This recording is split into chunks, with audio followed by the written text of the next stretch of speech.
रिंकू, हाँ जी। ये देख। आगे तो चले। सत श्री अकाल बीजी। सत श्री अकाल पुत्र। अब साफ दिखाई दे रहा है बीजी।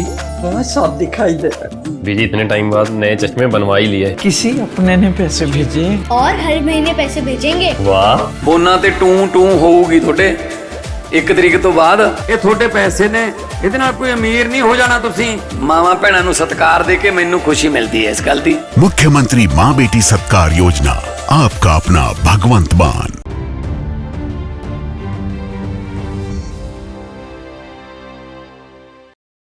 नमस्कार, वर्ल्ड न्यूज में आज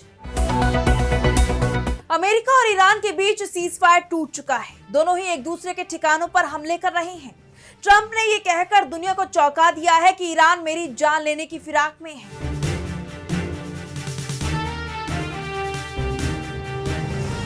ट्रंप को डर लग रहा है, लेकिन वो ईरान को धमकी भी दे रहे हैं। एक बार फिर वो ईरान को तबाह करने की बात करने लगे हैं। 24 घंटे का समय दिया है। कहा है कि अगर हॉर्मुज पर ईरान ने अमेरिका की बात नहीं मानी तो फिर से जंग शुरू हो जाएगी। लेकिन ईरान ने भी अमेरिका से साफ साफ कह दिया है कि समझौता हम अपनी शर्तों पर ही करेंगे। डील हो या जंग, ईरान हर स्थिति के लिए तैयार है। ऐसे में सवाल उठ रहे हैं कि क्या अमेरिका ईरान में फिर छिड़ेगी जंग। पश्चिम एशिया में बिगड़ते हालात पर हम करेंगे विस्तार से चर्चा। लेकिन आइए जरा उन खबरों को भी देख लें जिन पर आगे होगी बात। अंतरिक्ष में न्यूक्लियर हथियारों का पता लगाएगा अमेरिका। चीन और रूस की बढ़ती ताकत ने उड़ाई नींद। भारत पर फिर मंडराया 500% की अमेरिकी टैरिफ का खतरा। रूस से तेल खरीदी के खिलाफ भारत पर टैरिफ लगाने की तैयारी में अमेरिका। पाकिस्तान अधिकृत कश्मीर में तेज हुआ घमासान। नहीं थम रहा प्रदर्शन का दौर। शहबाज सरकार ने तैनात किए 17,000 से ज्यादा सैनिक। और चलते चलते में देखेंगे दुनिया में कौन भरता है सबसे तेज उड़ान। पक्षी नहीं किसी और का है नाम। वैज्ञानिकों का चौंकाने वाला खुलासा। इन सभी खबरों पर हम विस्तार से करेंगे बात, लेकिन पहले एक नजर हेडलाइंस पर। पूर्व पीएम शेख हसीना का बड़ा बयान। कहा दिसंबर में बांग्लादेश लौटूंगी, कोर्ट में सरेंडर करूंगी, जान भी चली जाए तो भी मंजूर, देश की धरती पर मरना चाहती हूं। भारत और न्यूजीलैंड के बीच फ्री ट्रेड एग्रीमेंट सहित 18 फैसले। पीएम मोदी बोले 1.72 लाख करोड़ निवेश करेगा न्यूजीलैंड। संयुक्त राष्ट्र में भारत का अभियान। यूएनएससी में सीट के लिए कसी कमर। गुटेरेस से मुलाकात करेंगे विदेश मंत्री एस जयशंकर। नेपाल की बालेन सरकार ने भारतीय बॉर्डर पर दी बड़ी राहत। 18 कस्टम पॉइंट्स पर खोली एंट्री। अब 9 किलोमीटर तक आवाजाही होगी मुफ्त। अमेरिका और ईरान के बीच एक बार फिर ठन गई है। ट्रंप ऐलान कर चुके हैं कि सीजफायर खत्म हो चुका है। अब ईरान को फैसला करना है कि वो अमेरिका की शर्तों पर समझौता करेगा या फिर बर्बाद होगा। वहीं ईरान की तरफ से भी जवाब आया है। कहा है कि अगर अमेरिका ने अपना वादा तोड़ा, सीजफायर का उल्लंघन किया, तो उसे करारा जवाब मिलेगा। ईरान जंग और शांति दोनों के लिए तैयार है। अमेरिका को फैसला लेना है कि उसे अमन पसंद है या जंग। ये पूरा बवाल मचा हुआ है हॉर्मुज स्ट्रेट को लेकर। अमेरिका का दावा है कि ईरान ने हॉर्मुज पार कर रहे मालवाहक जहाजों को निशाना बनाया है, उन पर ड्रोन और मिसाइलें दागी हैं, जबकि ईरान का कहना है कि अमेरिका को यह मानना पड़ेगा कि हॉर्मुज पर ईरान का अधिकार है। वैसे अमेरिका के मानने या ना मानने से कुछ भी नहीं होता है। हॉर्मुज पर ईरान का अधिकार रहेगा और ये बात ईरान लगातार कह रहा है। हॉर्मुज के चलते एक बार फिर से अमेरिका और ईरान जंग की तरफ बढ़ रही हैं। और सबसे बड़ी बात तो यह है कि इस बार जंग से अमेरिका ने इजराइल को ही दूर रखा है। 3 दिन से अमेरिका और ईरान के बीच चल रहे ताबड़तोड़ हमलों के बीच अभी तक इजराइल खामोश दिखाई दे रहा है, जिससे ये माना जा रहा है कि ट्रंप दबाव में है। वो ईरान से बातचीत करना चाहते हैं और इसी के चलते उन्होंने इजराइल को इस टकराव में शामिल नहीं किया है, क्योंकि इजराइल अगर ईरान पर हमला करता है तब एक बार फिर जंग शुरू हो जाएगी। बातचीत की संभावना भी खत्म हो जाएगी। ईरान के तेवरों के चलते ट्रंप दबाव में दिख रही हैं। फिर भी वो ईरान को धमकी दे रही हैं। उन्होंने कहा है, अगर ईरान की तरफ से मुझ पर हमला होता है, मेरी जान लेने की कोशिश होती है, तब ईरान को पूरी तरह तबाह कर दिया जाएगा। हमारी मिसाइलें ईरान की तरफ निशाना साधे हुए हैं। अमेरिका की 1000 मिसाइलें लॉक कर दी गई हैं। मेरे एक इशारे पर ईरान में तबाही मच जाएगी। इस हमले के लिए जरूरी आदेश भी दिए जा चुके हैं। अमेरिकी सेना तैयार है कि ईरान के सभी इलाकों को 1 साल तक पूरी तरह तबाह कर दे और इसे आगे भी बढ़ाया जा सकता है। ट्रंप ये बात पहले भी कह चुके हैं कि वो ईरान के टारगेट पर हैं। ईरान उनकी जान लेना चाहता है। दरअसल आयतुल्लाह अली खामनेई की अंतिम यात्रा में बदला लेने की आवाज उठी थी। ईरानी नेताओं की तरफ से अपनी सरकार से डिमांड की गई थी कि ट्रंप नेटो की बैठक के लिए तुर्की में मौजूद हैं, जिसकी सीमा ईरान से लगी हुई है। ट्रंप की लोकेशन की जानकारी मौजूद है। हमें हमला कर खामनेई की जान का बदला लेना चाहिए। इसके बाद ट्रंप को तुर्की से अपना विमान बदलकर लौटना पड़ा था। उन्हें डर था कि ईरान उनके विमान पर हमला कर सकता है। और अब जब ट्रंप ईरान को धमका रहे हैं, तब ईरान भी चुप नहीं बैठा है। उसने भी अमेरिका को उसी की भाषा में जवाब दे दिया है। ईरान के विदेश मंत्रालय ने अमेरिका को चेतावनी दी है कि अगर अमेरिका ने अपने वादों या समझौतों को तोड़ा यानी धोखा दिया तो ईरान भी चुप नहीं बैठेगा और जैसा अमेरिका करेगा उसे वैसा ही करारा जवाब दिया जाएगा। ईरानी संसद के स्पीकर मोहम्मद बागेर गालिबाफ ने कहा है, मैंने अमेरिका के उपराष्ट्रपति जेडी वेंस को साफ तौर पर बता दिया था कि हमें आप पर जरा भी भरोसा नहीं है। मेरी नजर में सिर्फ वही लोग अमेरिका के साथ बातचीत कर सकते हैं जो जंग के लिए तैयार हों। ऐसे में हमने अपने देश की रक्षा की तैयारी कभी नहीं रोकी है। अमेरिका की तरफ से गड़बड़ होगी तो फिर हम उसी तरह जवाब देंगे जैसे अब तक देते रहे हैं। जिस समय अमेरिका किसी भी समझौते से मुकरेगा, हम पूरी तरह से बचाव के लिए तैयार रहेंगे। हम उनके खिलाफ मजबूती से खड़े होंगे और ईरानी राष्ट्र के अधिकारों की मांग करेंगे। यानी ईरान ने साफ कह दिया है कि उसे अमेरिका पर बिल्कुल भी भरोसा नहीं है, इसलिए वो बातचीत से ज्यादा तैयारी जंग की कर रहा है। वैसे बातचीत के लिए भी ईरान तैयार है और कुछ देर बाद ओमान की राजधानी मस्कट में ईरानी और ओमानी अधिकारियों के बीच अहम बैठक होने वाली है। ईरान के विदेश मंत्री अब्बास अराक्ची के ओमान पहुंचने की खबरें भी आ रही हैं। बातचीत का मुख्य फोकस स्ट्रेट ऑफ हॉर्मुज और समुद्री जहाजों की सुरक्षा रहेगा। ट्रंप भी साफ कर चुके हैं कि 24 घंटे के अंदर हॉर्मुज पर ईरान का स्टैंड क्लियर होना चाहिए, नहीं तो जंग शुरू हो जाएगी। अब आगे बढ़ते हैं और बात करेंगे रूस और चीन की ताकत से चिंता में फंसे अमेरिका की। अमेरिका के लिए रूस और चीन की बढ़ती सैन्य ताकत चिंता का कारण बनी हुई है और अब जो रिपोर्ट सामने आई है उसने इस चिंता को और ज्यादा बढ़ा दिया है। अमेरिका को ये डर लग रहा है कि रूस और चीन ने अंतरिक्ष में भी अपने परमाणु हथियार तैनात कर दिए हैं। अमेरिका इसे 1967 में हुए आउटर स्पेस ट्रीटी का उल्लंघन बता रहा है। दरअसल इस समझौते के जरिए अंतरिक्ष में परमाणु हथियार की दौड़ शुरू करने पर रोक लगाई गई थी। रूस और अमेरिका समेत 118 देशों ने इसे स्वीकार किया है, लेकिन अमेरिका को शक है कि रूस और चीन ने इस समझौते को तोड़ा है, पर उसके पास इस बात का कोई सबूत नहीं है कि रूस या चीन ने अंतरिक्ष में न्यूक्लियर हथियार तैनात किए हैं। जिसके बाद अमेरिका सबूत जुटाने में लगा हुआ है और अब वो अंतरिक्ष में से लेकर एक सैटेलाइट लॉन्च करने की तैयारी में है। ये सैटेलाइट बेहद छोटा होगा और 4 किलोमीटर दूर से किसी थर्मोन्यूक्लियर हथियार का पता लगा सकेगा। इसके लिए उसे संदिग्ध सैटेलाइट के पास लगभग 1 हफ्ते तक रहना होगा। MIT के वैज्ञानिक अरेक डेनागोलियन का दावा है कि अगर किसी सैटेलाइट में न्यूक्लियर हथियार होगा तो उससे निकलने वाले न्यूट्रॉन संकेतों को पकड़ा जा सकता है।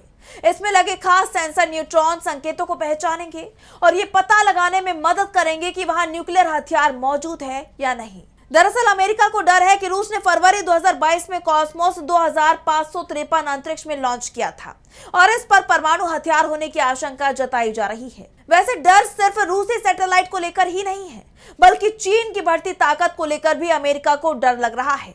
दरअसल चीन ने अमेरिकी सैटेलाइटों को जमीन से ही गिराने की तकनीक हासिल कर ली है। चीन ने नई पीढ़ी के हाई पावर माइक्रोवेव हथियार बनाने का दावा किया है। चीन के रक्षा वैज्ञानिकों का दावा है कि उसका यह हथियार 100 गीगावाट तक की माइक्रोवेव ऊर्जा पैदा कर सकता है। अगर इस तकनीक का इस्तेमाल एंटी सैटेलाइट हथियार के रूप में किया गया तो ये लो अर्थ ऑर्बिट में मौजूद महंगे सैटेलाइट नेटवर्क जैसे स्टारलिंक के लिए बड़ा खतरा बन सकता है। आमतौर पर माना जाता है कि 1 गीगावाट की माइक्रोवेव पल्स भी सैटेलाइट के इलेक्ट्रॉनिक सिस्टम में गंभीर खराबी पैदा कर सकती है। ऐसे में 100 गीगावाट क्षमता वाला सिस्टम बेहद विनाशकारी साबित हो सकता है। यानी चीन जमीन से ही आसानी से अमेरिकी सैटेलाइटों को निष्क्रिय कर सकता है। अब आगे बढ़ते हैं और बात करेंगे अमेरिका और भारत में बिगड़ती बात की। भारत और अमेरिका के बीच ट्रेड डील लंबे समय से अटकी हुई है। इस बीच खबर ये आ रही है कि अमेरिका एक बार फिर से भारत पर 500% टैरिफ लगा सकता है और इसका कारण एक बार फिर रूस बनता दिखाई दे रहा है।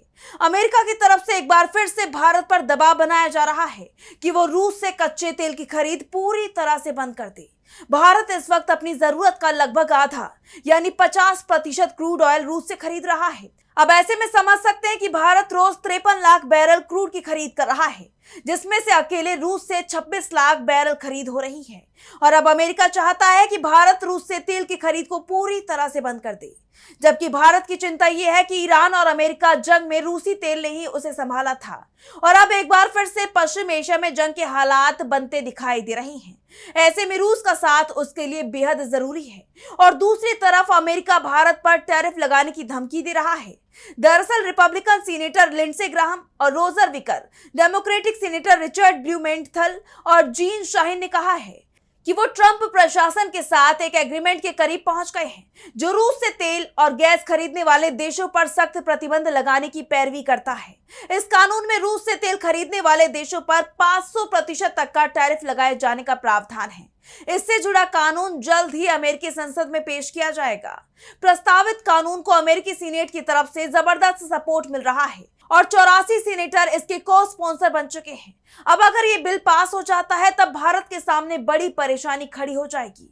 इस वक्त दुनिया में जो हालात है उसमें अगर रूस से भारत क्रूड की खरीद बंद करता है तो उसे ही सबसे ज्यादा नुकसान होगा और अगर अमेरिका 500% का टैरिफ लगा देता है तब भी भारत को बड़ा नुकसान होगा। दूसरी तरफ सवाल यह भी उठ रहा है कि भारत से ज्यादा क्रूड रूस से चीन खरीदता है, लेकिन चीन पर 500% का टैरिफ लगाने की धमकी अमेरिका नहीं दे पा रहा है। ऐसे में सवाल उठ रहे हैं कि क्या अमेरिका सिर्फ भारत पर दबाव बनाने की कोशिश कर रहा है और क्या मोदी सरकार अमेरिका के दबाव में एक बार फिर झुक जाएगी या फिर सख्त स्टैंड लेगी और अमेरिका के दबाव में आने से साफ इनकार कर देगी। और अब बात करते हैं पीओके में मचे बवाल की। तो पाकिस्तान के कब्जे वाले कश्मीर में बगावत की आंधी चल रही है। पीओके में अशांति बढ़ती ही जा रही है। क्षेत्र में भारी विद्रोह देखा जा रहा है, जिससे पाकिस्तान में हड़कंप मचा हुआ है। प्रदर्शनकारियों ने सरकार को मांगे पूरी करने के लिए 8 जुलाई तक का वक्त दिया था, लेकिन पाकिस्तानी हुकूमत के कानों में जूं तक नहीं रेंगी और अब जब दिया गया वक्त खत्म हो गया है तो अब प्रदर्शनकारियों ने मार्च निकालने का ऐलान कर दिया है। यानी अब जनता आर पार के मूड में है। जॉइंट अवामी एक्शन कमेटी यानी JAAC ने 15 जुलाई को मुजफ्फराबाद की तरफ मार्च निकालने का ऐलान किया है। इसके साथ ही पूरे इलाके के लोगों से बड़ी संख्या में इस प्रदर्शन में जुड़ने की अपील की है और प्रदर्शनकारियों की अपीलों का असर दिन ब दिन देखने को भी मिल रहा है। हर दिन लोग सड़कों पर उतर रहे हैं और अब प्रदर्शनकारियों के इस ऐलान ने पाकिस्तान सरकार की मुश्किलें बढ़ा दी हैं। सरकार की तरफ से कोशिशें की जा रही हैं कि कैसे भी करके इस प्रदर्शन को रोका जाए, क्योंकि लगातार हालात बिगड़ते जा रही हैं। ऐसे में वहां के गृह विभाग को इस्लामाबाद से तुरंत भारी फौज भेजने की गुहार लगानी पड़ी है। पीओके सरकार ने पाकिस्तान के गृह मंत्रालय से 4000 और फ्रंटियर कॉर्प्स जवान और पाकिस्तानी रेंजर्स की 7 विंग यानी लगभग 5500 सैनिक तैनात करने की अपील की है।